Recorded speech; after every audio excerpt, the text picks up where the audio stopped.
Professor Walker, you spent time with the Bundy militia at Malheur National Wildlife Refuge in 2016.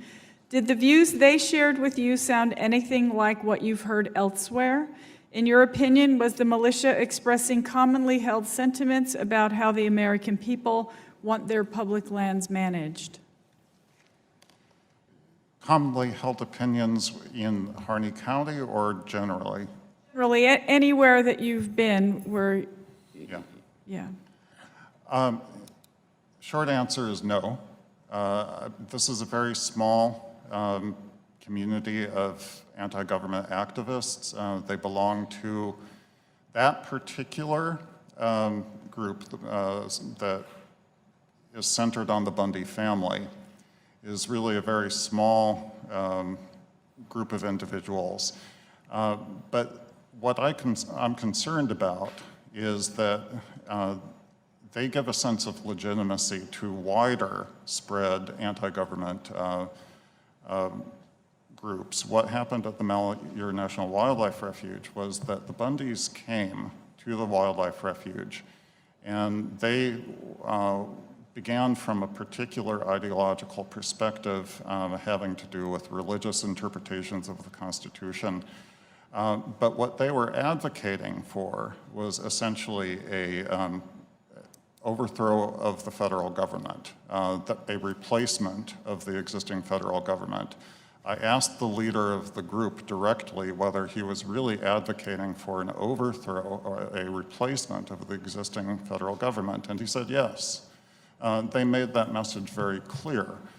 And other groups who have also advocated for the replacement of the existing federal government heard that message, and they heard the message that the federal government is broken, it's broken beyond repair, it needs to be replaced, and it's the duty of patriots through armed force to reestablish constitutional government.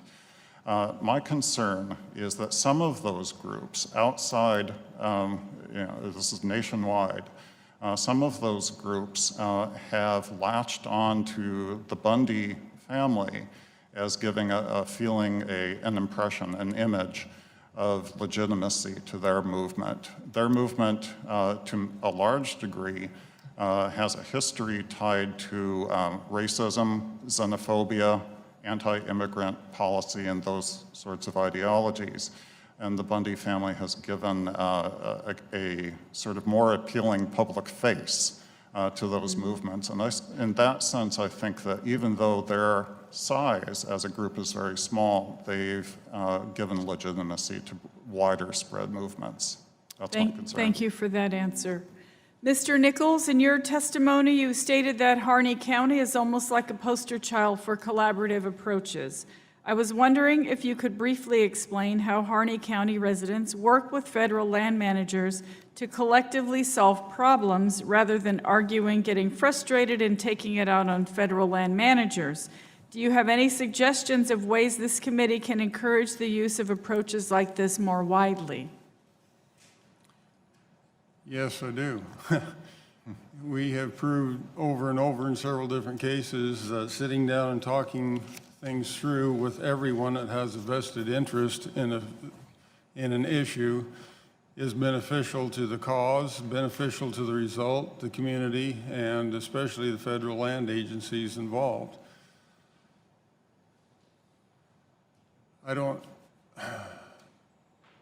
Over the course of years, things have changed dramatically in Harney County.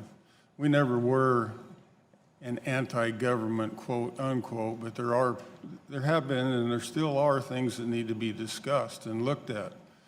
And that goes everywhere, like I said, well, across America.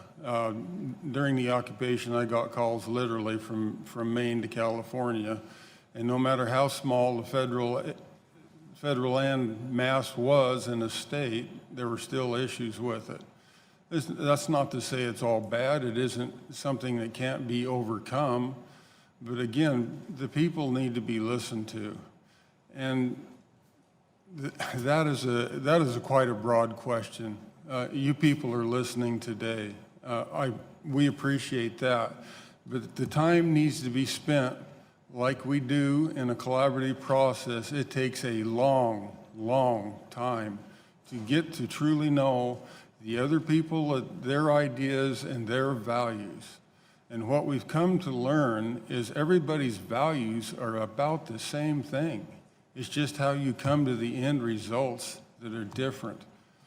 And I can't express enough how we need to start communicating people to people, not an idea nor an agenda nor an organizational affiliation, but people to people.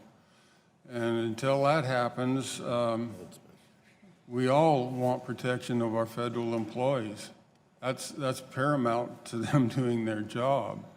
But that is not looking at the cause of the problem. The cause of the problem is something going on in our society. Protection is necessary, but quite honestly, we shouldn't have to be protecting our federal employees. That should be something ingrained in the people themselves. It's a societal problem. It's a lack of communication. And again, things aren't as horrific in the Western United States as some of the things I've heard today are. There are places, undoubtedly. My son works for the federal government. He has for 16, 17 years. Where he works right now, he loves it, and the people that they're serving love their services that they provide. It's basically a recreational type of a service within a forest in Central Oregon. Where the rub comes in quite often is in the land masses that people are trying to make a living. They're paying taxes, they're raising children, generational, they're taking care of the land. And there's always a threat of something coming down the pike and disturbing that. And again, it isn't an anti-government, it's a fact of frustration and wondering what the future holds. So, Thank you.